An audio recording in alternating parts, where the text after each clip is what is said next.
In this video, we're going to walk through an example of a Canvas Power App that is being used for equipment inspections, which allows you to have a pre-configured list of equipment and checks to see if they're being passed or failed and produce a report.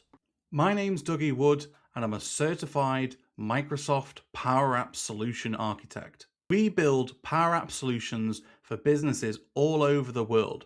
So if you need help building out a Power App solution, there's a link in the description below to contact us for a free Power Apps consultation. Here is a recent example of an equipment maintenance inspection app that we built using Microsoft Power Apps. In fact, it's a Canvas Power App, and it's a mock-up that we did for a manufacturing company. However, this type of application is very popular both in the manufacturing, but construction and energy industry space as well. Now, when the user logs in, they'll see a little kind of dashboard summary. Now, you can see it's simulating here, saying, "Hi, Dave."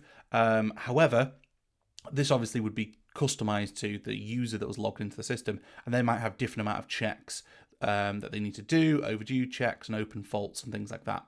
We can see we can have little kind of notifications, so maybe there's things which are overdue that need to be looked at, which are popping up to that particular engineer or whoever's doing that kind of inspection.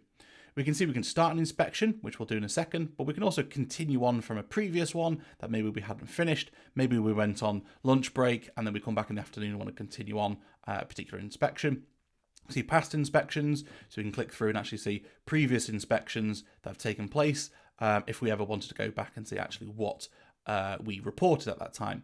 We can see any maintenance tickets, so anything that is kind of opened, like a work order that's come from this particular inspection, and we can report faults as well. So even if it was something that wasn't necessarily related to a particular inspection or equipment, maybe as we're moving around the factory, we spot something and we want to log it as an independent fault, we can do that as well. However, we can start the inspection in a couple of different ways. We could go into here and we could maybe search for a particular part. So maybe we search for what it is, so an axle assembly rig, for example, or search for it based on equipment ID. Often as well, we've worked with manufacturing and construction companies where their equipment actually have barcodes assigned to it. So rather than actually searching a code or finding it manually, maybe you could even start off by scanning a barcode which is printed on the side of a piece of equipment or an area that needs to be inspected to start off your inspection. So we actually did this with a construction company who had barcodes printed on metal, and then they put them onto all of their equipment. So when they were inspecting it, they could just scan it and it would immediately show up. So we would then select whatever it was that we wanted to check. So for example, we can see we've got overdue checks for our axle assembly rig. So we'd go and select that. We have then a set of checks which are specific to that particular item we're inspecting. So for example, check oil level, we say it's fine. We could add a photo if we wanted to. Obviously, we'd probably only really do that if there was an issue. So maybe we would come down and say, actually, all of these things are completely fine. All looking good from this perspective. However, the electrical, we might say, actually, there's a bit of an issue here. It's not a major issue. It's just something we want to monitor. Maybe we take a photo of that and we attach the photo, or even we could put in a little voice note. So it's just simulated here to say oil level is slightly low, topped up during inspection, monitoring closely, for example.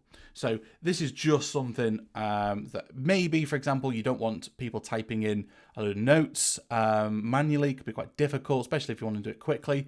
Maybe you could record it as a voice note, and it doesn't have to be an audio recording. It could be a voice to text, and then just write that in there. Obviously, this is just a mock-up, so it's just type this in.